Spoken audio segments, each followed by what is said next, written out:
টাকা ইনকাম করার উদ্দেশ্যে কিন্তু আমি আমার পেজটা খুলিনি। তাহলে এখন অনেকেই বলবেন তাহলে কেন ভিডিও আপলোড দিচ্ছেন। সব কিছুই আজকে ক্লিয়ার করব। আসসালামু আলাইকুম, কেমন আছেন সবাই? আশা করছি সবাই ভালো আছেন, সুস্থ আছেন। আল্লাহ তাআলার অশেষ রহমতে আমি এবং আমার পরিবার খুব ভালো আছি।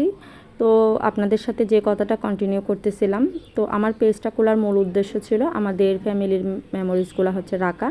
তো 2019 সালের ফেব্রুয়ারি মাসে আমি এই পেজটা ক্রিয়েট করেছিলাম। তো তখন আমি কয়েকটা আমাদের ফ্যামিলি ফটোস পোস্ট করেছিলাম, তারপর বাচ্চাদের কিছু ভিডিও পোস্ট করেছিলাম। তো 2019 সালে আমি স্মার্টফোন ব্যবহার করলেও কিন্তু সত্যি অর্থেই আমি জানতাম না ব্লগ জিনিসটা কি, ব্লগ জিনিসটা কিভাবে করতে হয়।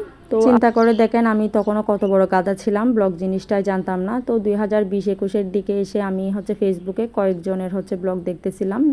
তার মধ্যে একজন ছিল জান্নাত বৃষ্টি আপু, আদার্স আরও 2-1 জন ছিল, যদিও তাদের নাম আমার এই মুহূর্তে মনে নেই। তো তাদের ব্লগগুলো দেখে আসলে খুব ভালো লাগতো, তারা ডেইলি ব্লগ করতো। তো আসলে তখন থেকে চিন্তা করলাম যে না, আমিও ব্লগ করব। কিন্তু আমি ব্লগ করব বললে তো আর ব্লগ হয়ে যায় না, এটার জন্য কিছু টেকনিক জানা দরকার। সেই টেকনিকটাই আমার আমি টোটালি জানতাম না, মানে কীভাবে করে। তারপর আমি ইউটিউব, ফেসবুক এগুলো নিয়ে কাটাকাটি করতেছিলাম। তো অ্যাট লাস্ট সিদ্ধান্ত নিলাম যে ব্লগ করতে হবে। তো সব কিছুর আসলে প্রিপারেশান দরকার আছে, মেন্টালিরও একটা প্রিপারেশান দরকার আছে। তো সবগুলা নিয়ে প্রস্তুতি নিচ্ছিলাম। অ্যাট লাস্ট 2022 সালে আমার ছেলের একটা ভিডিও দিয়ে আমার পেজের যাত্রা শুরু। তো এই ভিডিওতে টোটাল 150 ভিউ হয়েছিল, এতে আমি অনেক সন্তুষ্ট ছিলাম। তো এখন নতুন হিসাবে এটাই আমার কাছে অনেক বেশি মনে হয়েছিল। তো যাই হোক, এই পর্যন্ত আমি ভিডিও দিয়ে যাচ্ছি, জানি না সফলতা জিনিসটা কখন ধরতে পারবো। তো আল্লাহ যখন চান তখন তিনি অবশ্যই দিবেন। তো আপনারাও সব সময় পাশে থাকবেন। তো আপনাদেরকে তো আমি সব ভিডিওতেই বলি, আপনাদের লাইক কমেন্ট আমার অবশ্যই দরকার। তো আজকে কিন্তু আমি রান্নার পাশাপাশি আপনাদের সাথে অনেকগুলো কথা শেয়ার করে ফেললাম।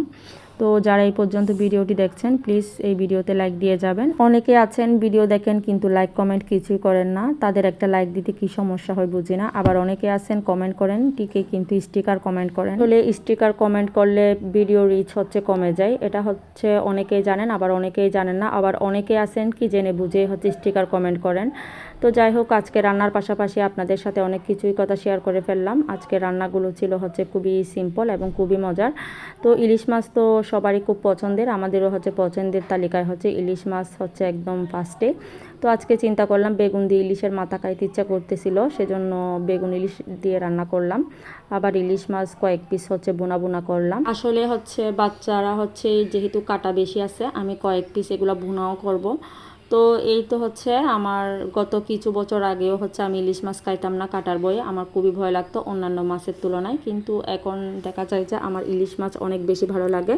ইলিশ মাছ রান্না করলে তো আর কোনো কথাই নেই। তো আজকে এই সংরক্ষণ করা ইলিশগুলোর মধ্যে এটাই লাস্ট, সেজন্য চিন্তা করতেছিলাম ফার্স্টে ইলিশ খিচুড়ি রান্না করব, কিন্তু সময়ের কারণে এটা করা হয়ে ওঠেনি। তারপর সিম্পলের মধ্যে বেগুন দিয়ে ইলিশের মাথা আর লেস রান্না করলাম, আর কয়েক পিস মাছ এমনি বোনা বোনা টাইপের করতেছিলাম। তো আসলে বাসায় বাচ্চারা ওরা ভুনায় খাবে, ওদের জন্য একেবারেই কড়া বোনা করব, এটার ভিডিও করলাম না। তো আসলে ইলিশ খিচুড়ি আমাদের খুবই ভালো লাগে।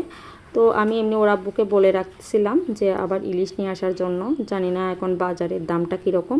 আমি এই মাছগুলো সংরক্ষণ করেছিলাম ইলিশের সিজনে, তখন কিন্তু প্রায় 1200 করে নিয়েছিল কেজি, এখন তো হয়তো আরও বেশি দাম হবে। তো দেখতে দেখতে কিন্তু আমার ভিডিওর শেষ পর্যন্ত চলে আসলাম। আজকের মতো এই পর্যন্ত, সবাই ভালো থাকবেন, সুস্থ থাকবেন, আমাদের জন্য দোয়া করবেন, আমার ভিউয়ার্সদের জন্য আমার তরফ থেকে দোয়ার ভালো।